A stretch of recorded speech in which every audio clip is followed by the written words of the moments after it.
નમસ્કાર દર્શકો, સ્વાગત છે આપ સૌનું મારા પ્રભુજી ચેનલમાં। આજે આપણે વાત કરીશું શીતળા સાતમ વિશે અને શીતળા સાતમમાં સંકળાયેલી મહત્વની વાર્તા વિશે। તો ચાલો સાંભળીએ શીતળા સાતમની વ્રત કથા। રંગપુર નામે એક ગામમાં સાસુ અને દેરાણી જેઠાણી રહેતા હતા। બંને વહુઓને દેવના દીધેલા એક એક દીકરા હતા। મોટી વહુ ઈર્ષાખોર હતી, જ્યારે નાની વહુ ભલી, ભોળી અને પ્રેમાળ હતી। એક વખત શ્રાવણ માસમાં રાંધણ છઠનો દિવસ આવ્યો। સાસુએ નાની વહુને રાંધવા બેસાડી। નાની વહુ રાતના 12 વાગ્યા સુધી રાંધતી રહી। એટલામાં ઘોડિયામાં સૂતેલો છોકરો રડવા માંડ્યો। આથી બધું કામ પડતું મૂકીને વહુ છોકરાને લઈને જરા આડે પડખે થઈ અને થાકના લીધે જોત જોતામાં ઊંઘી ગઈ। ચૂલો સળગતો હતો। મધરાત પછી શીતળામાં ફરવા નીકળ્યા। તેઓ ફરતા ફરતા નાની વહુના ઘરે આવી પહોંચ્યા અને ચૂલામાં આળોટવા લાગ્યા। પણ આ શું? શીતળામાના શરીરે ઠંડક લાગવાના બદલે લાઈ લાગવા લાગી। તેઓ આખા શરીરે દાઝી ગયા। આથી તેમણે ગુસ્સે થઈને નાની વહુને શ્રાપ આપ્યો, જેવું મારું શરીર બળ્યું એવું તારું પેટ બળજો। સવારમાં ઉઠીને વહુએ જોયું તો ચૂલો સળગી રહ્યો હતો। પડખામાં સૂતેલો છોકરો મૃત દશામાં હતો। તેનું આખું શરીર દાઝી ગયું હતું। નાની વહુ ચોધાર આંસુએ રડવા લાગી। તેને ખ્યાલ આવી ગયો કે જરૂર શીતળામાએ તેને શ્રાપ આપ્યો હશે। તે રડતી રડતી સાસુમા પાસે ગઈ અને બધી વાત કહી સંભળાવી। સાસુમાએ તેને સાંત્વન આપતા કહ્યું, તું શાંત થઈ જા અને શીતળામા પાસે જઈ કરગરજે, માં સૌ સારાવાના કરશે। સાસુમાના આશીર્વાદ લઈ છોકરાને ટોપલામાં નાખી વહુ ચાલી નીકળી। રસ્તામાં 2 તલાવડી તેના જોવામાં આવી। બંને તલાવડીના પાણી એકબીજામાં ભળી જતા હતા। તલાવડી પાણીથી છલોછલ ભરેલી હતી, પણ જનાવર કે પશુ પક્ષી કોઈ એ તલાવડીનું પાણી પીતું ન હતું। જે પીએ તે તાત્કાલિક મૃત્યુ પામતું હતું। નાની વહુને જોઈને તલાવડીઓ બોલી, બહેન તું ક્યાં જાય છે? નાની વહુએ કહ્યું, હું શીતળા માતા પાસે મારા શાપનું નિવારણ કરવા જાઉં છું। તેમના કોપથી મારો દીકરો મૃત્યુ પામ્યો છે અને સજીવન કરવા માટે જાઉં છું। તલાવડીએ કહ્યું, બહેન અમે એવા તે શાપ પાપ કર્યા હશે કે કોઈ અમારું પાણી પીતું જ નથી, અને જો ભૂલે ચૂકે પણ કોઈ પાણી પી લે તો એ મૃત્યુ પામે છે। માટે મહેરબાની કરીને અમારા પાપનું નિવારણ શીતળામાને પૂછતી આવજે।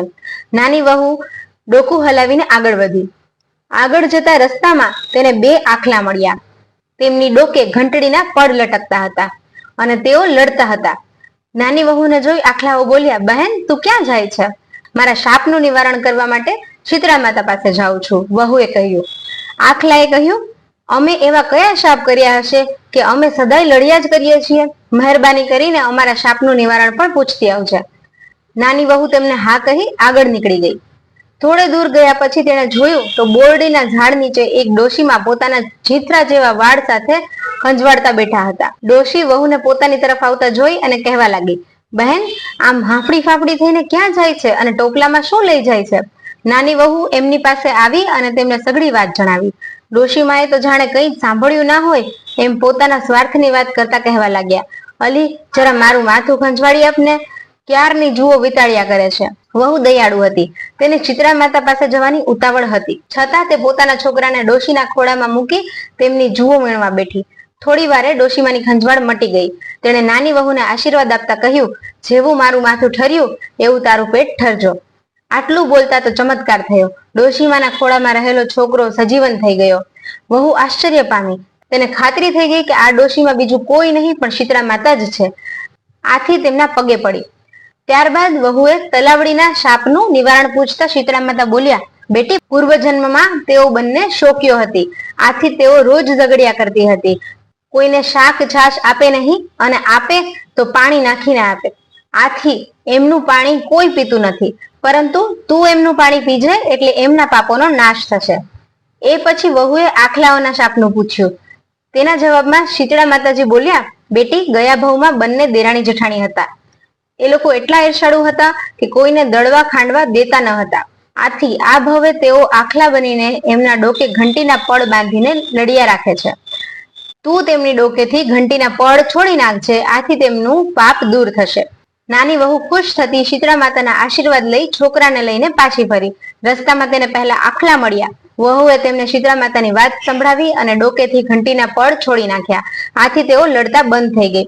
આગળ ચાલતા તલાવડી પાસે વહુ આવી પહોંચી અને તેમણે વહુને શીતળા માતાની બધી વાત કહી અને તાપના નિવારણ રૂપે તેમાંથી ખોબો ભરીને પાણી પીધું। ત્યારબાદ સૌ કોઈ પાણી પીવા માટે તલાવડી પાસે પહોંચી આવ્યા. વહુ ખુશ થતી છોકરાને લઈ ઘરે આવી પહોંચી. સાસુમાં છોકરાને જીવતો જોઈ ખુશ થઈ ગયા, પણ જેઠાણી ઈર્ષાથી બળીને રાખ થઈ ગઈ. બીજા શ્રાવણ માસમાં રાંધણ છઠ આવી ત્યારે જેઠાણીને થયું કે હું પણ દેરાણી જેવું જ કરું, આથી મને પણ શીતળા માતાના દર્શન થશે. એ તો રાત્રે ચૂલો સળગતો રાખીને સૂઈ ગઈ. મધરાત થતા શીતળામાં ફરતા ફરતા ત્યાં આવી પહોંચ્યા અને ચૂલામાં આળોટવા લાગ્યા. આથી તેમનું શરીર દાઝી ગયું. એમને ગુસ્સે થઈને શ્રાપ આપ્યો, જેવું મારું શરીર બળ્યું એવું તારું પેટ બળજો. બીજા દિવસે સવારે ઉઠીને જેઠાણીએ ઘોડિયામાં જોયું તો છોકરો મૃત્યુ પામ્યો હતો. આ બનાવથી દુઃખી થવાના બદલે જેઠાણી ઉલટાની ખુશ થઈ ગઈ અને તે પણ દેરાણીના પીઠે છોકરાને લઈને ચાલી નીકળી. રસ્તે ચાલતા ચાલતા બે તલાવડીએ તેમને પૂછ્યું કે બહેન ક્યાં જાય છે? જેઠાણીએ મોં મચકોડતા કહ્યું, તમારે શી પંચાત? જોતા નથી મારો દીકરો મરી ગયો છે, હું શીતળા માતા પાસે જાઉં છું. તલાવડીઓએ કહ્યું, બહેન અમારું પણ કામ કરતી આવજો ને. જેઠાણીએ ધડ કરતી ના પાડી દીધી અને ત્યાંથી આગળ વધી. આગળ જતા રસ્તામાં બે આખલા મળ્યા. તેમણે પણ પોતાનું કામ કરવા માટે જેઠાણીને કહ્યું, પરંતુ જેઠાણીએ તેમને પણ નનૈયો સંભળાવી દીધો. આગળ જતા બોરડીના ઝાડ નીચે ડોશીના સ્વરૂપે શીતળામાં માથું ખંજવાળતા બેઠા હતા. તેમણે મોટી વહુને પોતાનું માથું જોઈ આપવાનું કહ્યું. આથી તેણે ગુસ્સે થઈને ડોશીને સંભળાવી દીધો, હું કઈ તારા જેવી નવરી છું તે તારું માથું ખંજવાળ્યા કરું? જોતી નથી મારો દીકરો મરી ગયો છે? આમ છણકો કરતી તે ત્યાંથી ચાલી નીકળી. આખો દિવસ તે રઝળતી રહી, રખડતી રહી, ક્યાંય શીતળા માતાનો ભેટો ન થયો. જંગલના ઝાડવે ઝાડવે ફરતી રહી, પણ જેઠાણીએ ક્યાંય શીતળા માતા જોવા ન મળ્યા. આથી રોતી કકડતી છોકરાને મરેલો લઈને ઘરે પાછી વળી. હે શીતળામાં, જેવા દેરાણીને ફળ્યા એવા અમને સૌને ફળજો. જય શીતળામાં. જો આ વિડીયો તમને ગમ્યો હોય તો લાઈક, શેર અને સબસ્ક્રાઇબ કરવાનું ભૂલશો નહીં. રાધે રાધે.